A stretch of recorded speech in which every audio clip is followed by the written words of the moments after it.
नमस्कार दोस्तों, मैं बहुत बहुत स्वागत करता हूं आप सभी का एक बार फिर आपके अपने ही यूट्यूब चैनल एवरीडे बैंकिंग में, जहां पे आपको अलग अलग बैंकों के प्रोडक्ट्स, उनकी सर्विसेज के साथ साथ और भी बहुत सारे महत्वपूर्ण फाइनेंशियल इंफॉर्मेशन दिए जाते हैं। और दोस्तों 3 जून 2021 को फाइनेंस सेक्रेटरी का एक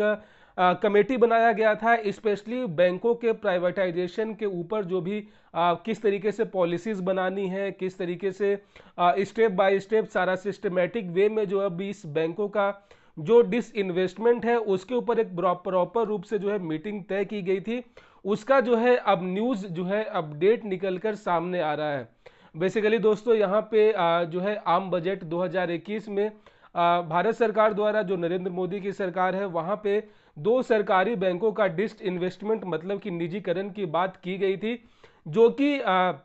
सरकार की योजना है कि अगले वित्त वर्ष मतलब कि 1 अप्रैल 2022 से पहले पहले जो है वो उन 2 बैंकों को जो है किसी प्राइवेट कॉरपोरेट के हाथों, किसी प्राइवेट फर्म के हाथों जो है अपने जो उसके अपने पर्सनल शेयर्स हैं उन बैंकों में उसको सेल आउट करके एक अच्छा रेवेन्यू जनरेट कर सके। और साथ ही साथ जो सरकार को जो है डे बाय डे हर साल जो है कंटिन्यू घाटे हो रहे हैं उन बैंकों को संचालन करने में, उससे कहीं ना कहीं उसे राहत मिल पाए। तो दोस्तों जैसे ही शुरू में 2 नाम आए थे तो उसका काफ़ी ज़्यादा चर्चा हुआ था। लोग अपने अपने लेवल से जो है कयास लगा रहे थे कि कौन सा बैंक प्राइवेट होगा, कौन सा नहीं होगा। लेकिन अब जो ये 3 जून के बाद जो कह सकते हैं कि फाइनेंस सेक्रेटरी के जो कि कोर कमेटी का मीटिंग हुआ है, उसके बाद ये कंफर्म हो चुका है कि वो 2 बैंक जो है वो इंडियन ओवरसीज बैंक के साथ साथ एक सेंट्रल बैंक ऑफ इंडिया है, ये दोनों बैंक के साथ एक तीसरे बैंक का भी नाम जो है वो प्रपोजल किया गया है। ये सबसे ज़्यादा चौंकाने वाला बात है, क्योंकि शुरुआत जो बात निकल कर आई थी कि कौन से 2 पीएसयू सेक्टर के जो बैंक हैं वो प्राइवेट होंगे, तो इसमें सबसे पहला जो नाम निकल कर आ रहा था वो बैंक ऑफ महाराष्ट्र का था। ठीक है, उसके बाद और भी लोग अपने अपने लेवल से जो है बैंकों का नाम ले रहे थे, बट चूंकि बैंक ऑफ महाराष्ट्र जो है एक महाराष्ट्र बेस्ड बैंक है, जिसका कह सकते हैं कि पूरा कोर जो है वहाँ पे महाराष्ट्र में ही है। ऐसे में वहाँ का गवर्नमेंट जो है अभी वो एंटी बीजेपी है, तो वो लोग इस बात का कभी परमिशन नहीं देंगे, इसलिए जो है फिलहाल अभी उसको टाल दिया गया है। और 2 ऐसे बैंक जो कि कंटिन्यू एक तरीके से उतना अच्छा परफॉर्म नहीं कर रहे थे as expected by the government, जिसमें पहला नाम है सेंट्रल बैंक ऑफ इंडिया का, इसको जो है लेकर पूरी पूरी तौर पे सहमति बन चुकी है। और दूसरा जो है इंडियन ओवरसीज बैंक, जिसका की हेड ऑफिस चेन्नई तमिलनाडु में है। हालांकि ये देश के हर हिस्से में है, लेकिन उतना अच्छा परफॉर्म ये भी नहीं कर रही है। बहुत सारे ब्रांचेस जो हैं काफ़ी घाटे में जा रहे हैं। ओवरऑल जो इसका बिजनेस जो है जो कि एक टारगेट होना चाहिए जो गवर्नमेंट के एक्सपेक्ट के लिहाज से, ये बिल्कुल सही नहीं हो रहा था। और गाइज इसमें जो तीसरा सबसे बड़ा चौंकाने वाला नाम है वो है आईओबी, सॉरी बीओआई, मतलब कि बैंक ऑफ इंडिया का, जो कि यहाँ पे इन तीनों बैंकों के ग्रुप में जो सबसे बड़ा बैंक है जो निकलकर सामने आ रहा है, इसके ऊपर भी जो है लगभग सहमति बन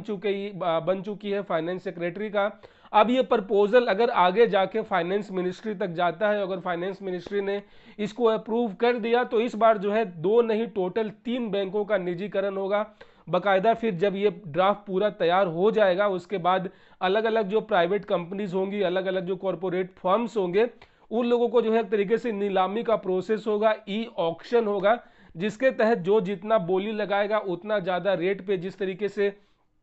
आईपीएल में फ्रेंचाइजी सेल आउट की जाती है, ठीक उसी तरीके से ये जो पूरे बैंकों का जो अपना पर्सनली जो शेयर है गवर्नमेंट ऑफ इंडिया का, उसका जो है वो ट्रांसफर कर देगी उस पर्टिकुलर फर्म को। और उसके बाद जो है एज ए ऑनर जो है वो पर्टिकुलर कंपनी जो है उस बैंक का पूरा संचालन करेगी, उसमें रिवॉल्यूशन लाएगी। और कुल मिला जुला के जो है एक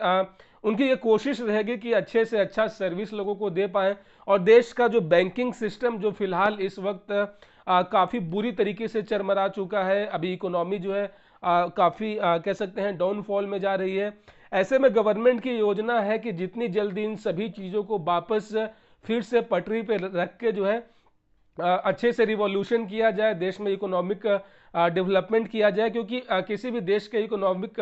डेवलपमेंट में बैंकों का रोल सबसे ज़्यादा होता है। और जितना ज़्यादा बैंक होंगे उतना ही ज़्यादा कॉम्प्लेक्सिटी बढ़ती है, उतना ही ज़्यादा सरकार के ऊपर लोड पड़ता है। ऐसे में सरकार भी चाहती है कि एक टाइम ऐसा आए जब बाकी डेवलप कंट्रीज की तरह इंडिया में भी जो है गिने चुने केवल 3 या 4 सरकारी बैंक ही रह पाए। इससे है कि पूरा कंट्रोल अच्छे से हो पाएगा, आपस में कोऑर्डिनेशन सही से हो पाएगा और साथ ही साथ लोगों के बीच में कंफ्यूजन का माहौल क्रिएट नहीं होगा। लोग जो है किसी एक बैंक के साथ ही एसोसिएट होकर अपनी सारी जो भी उनकी बैंकिंग ज़रूरत है उसको फुलफिल कर सकते हैं। ओवरऑल जितने भी आपने फ्रॉड के केसेस देखे होंगे कि किसी एक बंदे ने अलग अलग बैंकों से लोन लेकर वो भाग गया, तो ऐसे में ये सभी जो है फ्रॉड को भी रोकने में कहीं ना कहीं जो है एक रामबाण जो है यहाँ पे ये इलाज होगा। सो दोस्तों यहाँ पे अब जो है ये कह सकते हैं 3 जून का इस टोटल मीटिंग के बाद कि हाँ अब ये बिल्कुल कंफर्म हो चुका है कि अब आप मान सकते हैं कि इसी वर्ष के लास्ट तक, मतलब अगले फाइनेंशियल ईयर शुरू होने से पहले पहले ही ये 3 बैंक जो है वो फुल्ली जो है प्राइवेट होने वाले हैं। क्योंकि सरकार जैसे ही अपना पर्सनल शेयर होता है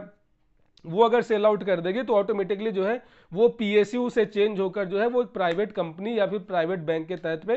काम करेगी। सो दोस्तों अगर आप में से भी किसी के इन 3 बैंकों में खाते हैं, इंडियन ओवरसीज बैंक हो गया, उसके बाद सेंट्रल बैंक ऑफ इंडिया हो गया या फिर बैंक ऑफ इंडिया, तो तैयार हो जाइए एक शानदार अनुभव के लिए। क्योंकि आपका जो है एक झटके में ही